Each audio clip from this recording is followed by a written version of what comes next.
Hey, hockey fans, welcome to TSN's YouTube channel with daily news and updates from right across the NHL in the Stanley Cup playoffs. We're going to make a stop in Vancouver because there is huge news from Vancouver. Here's Farhan Lalji. Farhan, Thatcher Demko out of game 2 against the Nashville Predators. Of course, the big question is, what happened? Is this the same injury that kept him out for 5 weeks down the stretch in the regular season or something unrelated? What happened, Farhan? Well, Gino, my understanding is it's the same knee that is injured, but it may not be necessarily the same injury or an extension of that injury. And it's hard to get those exact details, but Demko did have an MRI yesterday. My understanding was that about midway through the third period is when the injury occurred, but he wound up playing through it, made some important saves at the end of that game as the Canucks tried to close out the victory after those 2 goals in 12 seconds.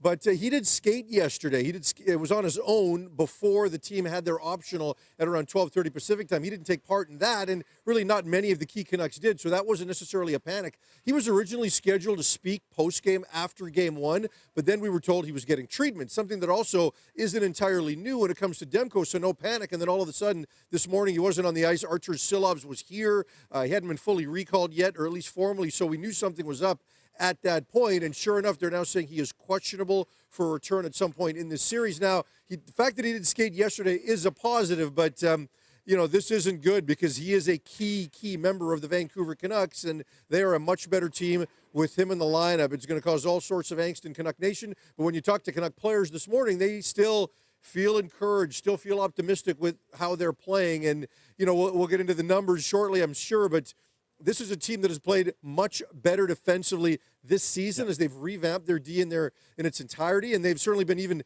that much better since March 1st. So, again, look, there's no replacing Thatcher Demko, but might not be catastrophic. We'll see where it takes them, but right now the team still feels pretty good going into Game 2 tonight. You mentioned the numbers. Let's get to it. With Thatcher Demko in the Vancouver Canucks lineup this year, with 52 games, he had a .917 save percentage. In the 31 games without Demko, they were sub 900, just 893. Do we have any sense of a timeline here on how long Demko is going to be out? And if he can't return soon, how much trouble are the Canucks in? Well, soon is the key word. I mean, could they get through a series potentially? Yeah, I think they could, but the challenge you're going to get is for Casey DeSmith, he hasn't had a long run here. So he got 8 consecutive games when Demko first went out, and he looked fairly solid during that stretch. The schedule was a little bit softer. Then you play late season games against Vegas and LA, and it didn't look nearly as good for Demko in those games. Now, he did come back his final game of the regular season against Edmonton, a game that had a lot at stake. Basically the Pacific Division, right? I mean, Vancouver wins that game and they pretty much lock it up at that point. He played very well there. So my concern isn't necessarily Casey DeSmith's ability to get through 2, 3, maybe 4 games, but if this series goes to Game 7 or if it bleeds into a potential round 2, I think the Canucks could be in trouble at that point because he hasn't necessarily had to deal with that. But again, when you look at how this team has played defensively, they're in the top 5 in a number of key defensive metrics in terms of things like expected goals allowed and shot attempts allowed, shots on goal allowed, high danger chances allowed. And since March 1st, they've been trending so well in all of those statistics. The one thing that you've got to keep an eye on with Casey DeSmith is rebound control. I think that's an area where Thatcher Demko is really, really dialed in, and maybe an area that DeSmith isn't as consistent as, say, Demko was. Now, the Canucks, again, have been improved in that area, rebound chances allowed, but you want to make sure that you don't allow the Ryan O'Reillys of the world, the Philip Forsbergs of the world, to get multiple opportunities. And the other thing is that you look at Nashville, they're so good off the rush. The Canucks are number 1 in terms of fewest chances allowed off the rush during the regular season. So, we'll see what that looks like. So short term, I think the Canucks could potentially get through, but long term, I think that's going to be a bit of a stretch. DeSmith is playing in his 2nd NHL playoff game tonight. And that's going to be the big thing is how does he react? He's had 6 years in the NHL, but just 1 playoff game. And the magnitude of a big scenario like that and a lot of pressure trying to fill in for Demko, we'll see how he reacts to that. Another guy that I've been trying to watch closely, waiting, anticipating for him to turn things around is Elias Pettersson. Here's a guy who got that big, fat NHL contract. So all the pressure that came with that got taken off his shoulders. But now, since mid-March, he really hasn't been anywhere. Just 1 goal in the last month. What's going on with him, Farhan, and how does Rick Tocchet get this kid back on track? Because you need the offense he can provide. Yeah, absolutely. There's no way around it, especially in a situation like this. And, the Canucks don't want to necessarily get out of their structure and try to go for additional goals and things like that. They're going to play a certain way, but you still might need one more goal a game, right? I mean, you talked about the numbers in terms of save percentage and goals against, and if they need that, it might need to come from Elias Pettersson. We talked to him about it this morning. I mean, he knows the numbers, and he expects more from himself, and he said, I've got to move my feet more. And that has been part of the evaluation of this player in the last month and really since the All-Star break. He's been really quiet, and you want to see this player drive play and just be more noticeable and have the puck on his stick. We went through those numbers the last time we did this, and there's certainly been a noticeable drop-off in that area. But I look at the last game, and he gets a shot with a clear lane on the power play and doesn't take it. Double clutches, dishes it off. 10 seconds later, he gets it back. This time he takes it very high, very wide, not close to the net.